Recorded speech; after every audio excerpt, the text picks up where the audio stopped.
একই সর্বনাশ। 19 বছর বয়সী করিনার সঙ্গে একই করে বসেন ঋত্বিকের বাবা রাকেশ। করিনার বয়স তখন 19, তখন ঋত্বিকের বাবা ঘটিয়ে বসেছিলেন বিরাট কাণ্ড। বলিউডের এই ইতিহাস এখনো পর্যন্ত আড়ালেই ছিল, কিন্তু এবার আর ধামাচাপা থাকলো না কোনো কিছুই। এবার সব সত্য এলো প্রকাশ্যে। জানেন ঠিক কি ঘটলো? করিনার যখন 19 বছর বয়স ছিল তখন করিনার সঙ্গে ঠিক কি করেছিলেন ঋত্বিকের বাবা রাকেশ? আসল ঘটনাটা ঠিক কি দেখুন, একেবারে অবাক হয়ে যাবেন। বলিউডের ইতিহাসে এমন অনেক ঘটনা আছে যা সিনেমার বাইরের গল্পকে পর্দার মতোই রঙিন ও চাঞ্চল্যকর করে তোলে। তেমন একটি ঘটনা হলো ঋত্বিক রোশনের প্রথম ছবি কাহো না প্যার হ্যায় কে ঘিরে, যেখানে প্রাথমিকভাবে নায়িকা হিসেবে নির্বাচিত হয়েছিলেন করিনা কাপুর, কিন্তু শেষ মুহূর্তে তাকে বাদ দেওয়া হয় এবং তার পরিবর্তে নেওয়া হয় নবাগত আমিশা প্যাটেলকে।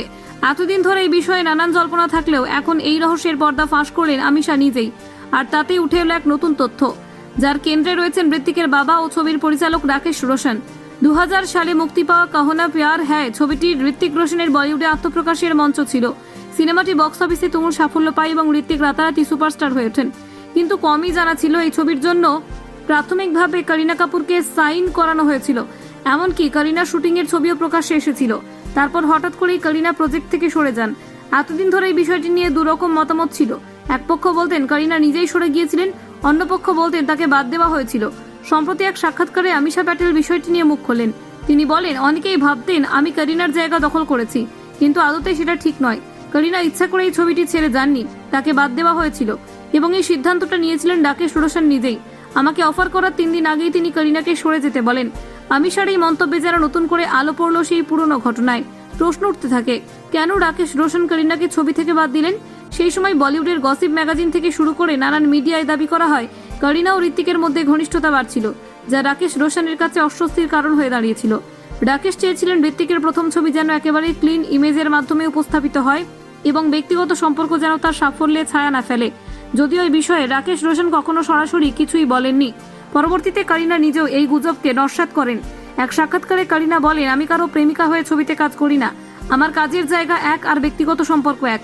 ঋত্বিক আমার ভালো বন্ধু ছিল, আছে এবং থাকবে, কিন্তু আমাদের মধ্যে প্রেম বা ঘনিষ্ঠতা নিয়ে যা উঠেছে তা সম্পূর্ণ ভুয়ো।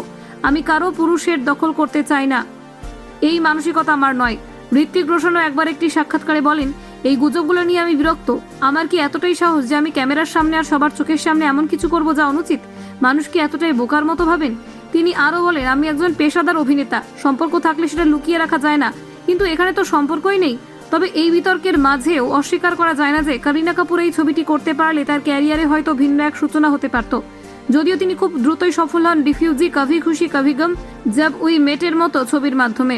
অপরদিকে আমিশা প্যাটেলের এই একটি ছবি সুবাদে রাতারাতি পরিচিত মুখ হয়ে ওঠেন, যদিও পরে তার ক্যারিয়ার ততটা সফল হয়নি। এখন দীর্ঘ 24 বছর পরে এই পুরনো ঘটনা ফের সামনে আসায় বলিউড প্রেমীদের স্মৃতিতে ফের উকি দিচ্ছে কাহো না প্যার হ্যায়ের শুরুর অধ্যায়।